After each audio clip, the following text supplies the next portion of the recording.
Hey everyone, I wanted to show off my DIY still air box. This is just a tote that was like $15 from Walmart. And what I did was I cut 2 holes in the front, and this is probably the trickiest part. I ended up using a razor blade that I would heat up and just kind of like cut around the circle with it to melt it. I find that if you use like a jigsaw or a drill or something like that, you might get some splitting like this. So you just got to play with it and just be a little careful as you cut the holes. So one thing I wanted to make sure of was that this was a good level for me. I wanted my arms to be pretty comfortable right here because I'm going to be spending a lot of time in it. So I mean, it's literally that simple to make these. The way I approach this afterwards when I'm ready to use it is I take some of my isopropyl alcohol, 70%, and I just kind of get in here. And you can open the back as well, but I just spray everything down real good.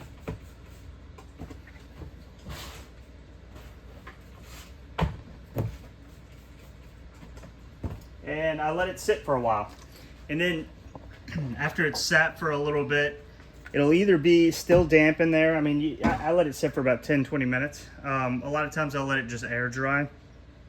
But if it's still damp in there and you're in a hurry, you can just wipe the rest of it down with a paper towel or something like that.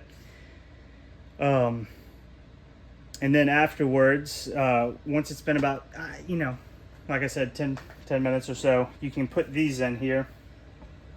And I put all these in here, our grain spawn jars, and I just kind of spray them down as well. You could come back, wipe them down, but really once you have everything in here, you want to let it sit for about 20 minutes or so that the air inside of there, the contaminants and the things inside of there drop to the bottom, right? So there's no air moving around there, or as little as possible. And then once those drop to the bottom, let me get this, see if I can get my camera off. There we go.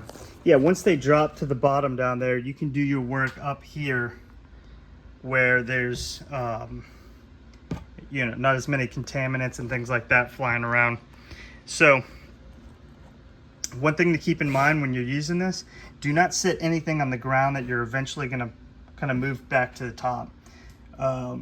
It will pick up your contaminants and it'll bring it back in. So if you're taking lids off, doing a grain to grain transfer, something like that, then don't set your grain lid down on the bottom, because you can easily put it right back on top and get your contaminants in your grain spawn.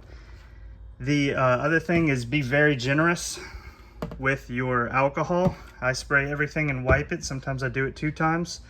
Same thing, this is some liquid culture from Spore and Sprout. I kind of spray the end of this down and wipe it off real good before I even take all this off. I just don't want anything to get in here as I'm inoculating these jars. So this is the still air box. I mean, it's pretty simple, super straightforward, but I wanted to show y'all it. It's super cheap, $15 versus $500 or whatever for a laminar flow hood. So definitely recommend it. And yeah, thanks for watching. Hope this helps. Do me a favor, hit the like and the subscribe button.